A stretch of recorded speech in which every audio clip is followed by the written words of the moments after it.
Hi welcome back to YouTube channel ಮಹಾಕಾಳಿಕೆ ರುಚಿಗೆ ಸ್ವಾಗತ. ನಾನು ಪ್ರೇಮ.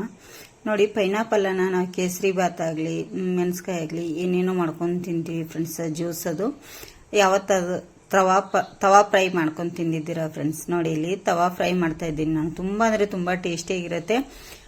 ಚಾಟ್ ಮಸಾಲೆ ಎಲ್ಲ ಹಾಕಿ ಈ ಥರ ಮಾಡಬೇಕು.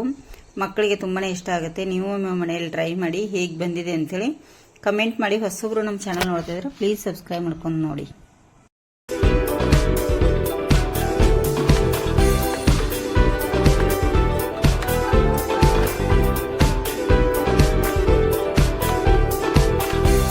ಮಾಡಿ ಇಟ್ಕೊಂಡಿದ್ದೇನೆ.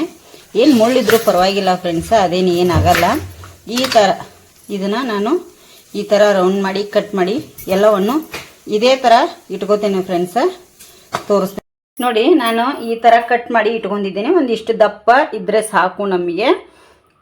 ಇಷ್ಟು ಕಟ್ ಮಾಡಿ ಈಗ ಸೈಡ್ ಇಡ್ತೇನೆ ಫ್ರೆಂಡ್ಸ್. ಇದಕ್ಕೆ ನಾನೀಗ ಒಂದು ತಟ್ಟೆಗೆ ಏನು ಮಾಡ್ತೇನೆ ಅಂದರೆ ಚಿಲ್ಲಿ ಪೌಡರನ್ನು ಆ್ಯಡ್ ಮಾಡ್ತೇನೆ.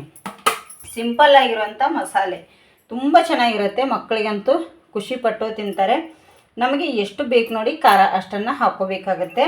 ನೋಡಿಕೊಂಡು ಖಾರನ ಯೂಸ್ ಮಾಡಿ, ಜಾಸ್ತಿ ಹಾಕ್ಲಿಕ್ಕೆ ಹೋಗಬೇಡಿ, ಮಕ್ಕಳಿಗೆ ಮತ್ತೆ ಚೆನ್ನಾಗಿರಲ್ಲ. ಇಲ್ಲಿ ಒಂದು ಸ್ವಲ್ಪ ಉಪ್ಪನ್ನು, ರುಚಿಗೆ ತಕ್ಕಷ್ಟು ಉಪ್ಪನ್ನು ಕೂಡ ನಾನಿಲ್ಲಿ ಸೇರಿಸ್ತಾ ಇದ್ದೀನಿ. ಹಾಗೆ ಸ್ವಲ್ಪ ಚಾಟ್ ಮಸಾಲೆ ಬೇಡ ಅನ್ನೋರು ಸ್ಕಿಪ್ ಮಾಡ್ಕೋಬೋದು. ಕಾಳು ಮೆಣಸು, ಬ್ಲ್ಯಾಕ್ ಕಾಳು ಮೆಣಸು ಇರುತ್ತಲ್ಲ, ಅದನ್ನು ಕೂಡ ನೀವು ಇಲ್ಲಿ ಸೇರಿಸ್ಕೋಬೋದು. ಹಾಗೆ ಇದಕ್ಕೆ ಇನ್ನೊಂದು ಪದಾರ್ಥ ಹಾಕ್ತೀನಿ ನೋಡಿ. 1 ಟೇಬಲ್ ಸ್ಪೂನಷ್ಟು ಸಕ್ಕರೆ ಹಾಕಲೇಬೇಕು, ಮಿಕ್ಸ್ ಮಾಡಲಿಕ್ಕೆ ಹೋಗಬೇಡಿ. ಇದನ್ನೀಗ ನಾನು ಚೆನ್ನಾಗಿ ಮಿಕ್ಸ್ ಮಾಡ್ಕೊತೀನಿ ನೋಡಿ.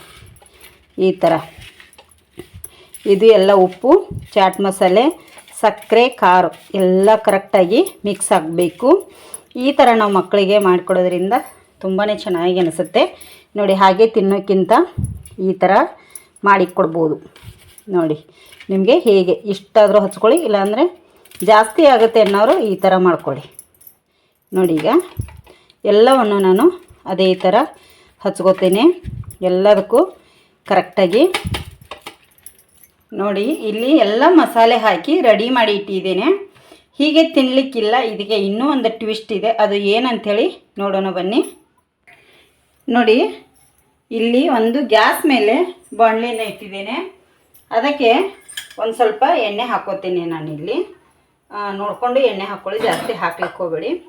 ನಾನೊಂದು ಮುಕ್ಕಾಲು ಟೇಬಲ್ ಸ್ಪೂನಷ್ಟು ಎಣ್ಣೆ ಹಾಕಿದ್ದೇನೆ. ಇದು ಕಾದಿದೆ. ಈಗ ನಾವು ಒಂದೊಂದೇ ಏನು ಮಸಾಲೆನ ಹಚ್ಚಿದ್ವಿ ನೋಡಿ, ಅದನ್ನು ಇದರೊಳಗಡೆ ಪೈನಾಪಲ್ನ ಇಟ್ಕೋತೇನೆ. ಸ್ಲೋ ಉರಿಯಲ್ಲಿ ಫ್ರೈ ಮಾಡ್ಕೋಬೇಕು. ಇದನ್ನು ನಾವು ಚೆನ್ನಾಗಿ ಸ್ಲೋ ಉರಿಯಲ್ಲಿ ಫ್ರೈ ಮಾಡಿದ್ರೇ ತುಂಬ ಚೆನ್ನಾಗಿರುತ್ತೆ ನೋಡಿ. ಈಗ ಫ್ರೈ ಆಗಿದೆ. ಈ ಸೈಡ್ ಕೂಡ ತಿರುಗಿಸಿ ಹಾಕೋತೇನೆ. ನೀವು ದೊಡ್ಡ ಬಾಣಲೆಯಲ್ಲಿ ಆದರೂ 2-3 ಬೇಯಿಸ್ಕೋಬೋದು, ಚೆನ್ನಾಗಿರುತ್ತೆ. ಟೇಸ್ಟಿಯಾಗಿರುವಂಥ ಪೈನಾಪಲ್ ಅಂತ ಹೇಳ್ಬೋದು. ಮಸ್ತಾಗಿರುತ್ತೆ ಇದರದ್ದು. ಈ ಥರ ನಾವು ಫ್ರೈ ಮಾಡಿದರೆ ತುಂಬಾ ಚೆನ್ನಾಗಿರುತ್ತೆ ನೋಡಿ. ಫ್ರೈ ಆಗಿದೆ. ನಾನೀಗ ತಕ್ಕೊಂಡ್ಬಿಡ್ತೀನಿ ನೋಡಿ, ಎಷ್ಟು ಚೆನ್ನಾಗಿದೆ ಅಲ್ಲ. ಇದೇ ಥರ ಈಗ ಎಲ್ಲವನ್ನು ಫ್ರೈ ಮಾಡಿ ಇಟ್ಕೋತೇನೆ. ಪೈನಾಪಲ್ ತವಾ ಫ್ರೈ ಸೂಪರಾಗಿ ರೆಡಿಯಾಗಿದೆ ಫ್ರೆಂಡ್ಸ. ಇದಕ್ಕೆ ಇನ್ನೊಂದು ಇಂಗ್ರೀಡಿಯೆಂಟ್ಸ್ ಹಾಕಬೇಕು ಮೇಲಿನಿಂದ. ಏನಪ್ಪ ಅಂದರೆ ಸ್ವಲ್ಪ ಸಕ್ಕರೆ ಹಾಕಬೇಕಾಗತ್ತೆ ನೋಡಿ. 4ಕ್ಕೂ ಸಕ್ಕರೆ ಹಾಕ್ತೀನಿ. ಒಂದು ಸ್ವಲ್ಪ ಮಕ್ಕಳಿಗೆ ಈ ಥರ ಕಟ್ ಮಾಡಿ ತಿನ್ನಲಿಕ್ಕೆ ಕೊಡಿ, ತುಂಬಾ ಚೆನ್ನಾಗಿರುತ್ತೆ. ನೀವು ಒಮ್ಮೆ ಮನೆಯಲ್ಲೇ ಟ್ರೈ ಮಾಡಿ ಹೇಗೆ ಬಂದಿದೆ ಅಂಥೇಳಿ ಕಮೆಂಟ್ ಮಾಡಿ. ಹೊಸಬ್ರು ನಮ್ಮ ಚಾನಲ್ ನೋಡ್ತಾ ಇದ್ರೆ ಪ್ಲೀಸ್ ಸಬ್ಸ್ಕ್ರೈಬ್ ಮಾಡ್ಕೊಂಡು ನೋಡಿ. ವಿಡಿಯೋ ನೋಡಿ, ಹಾಗೆ ನೋಡಿ ಒಂದು ಲೈಕ್ ಮಾಡಿ.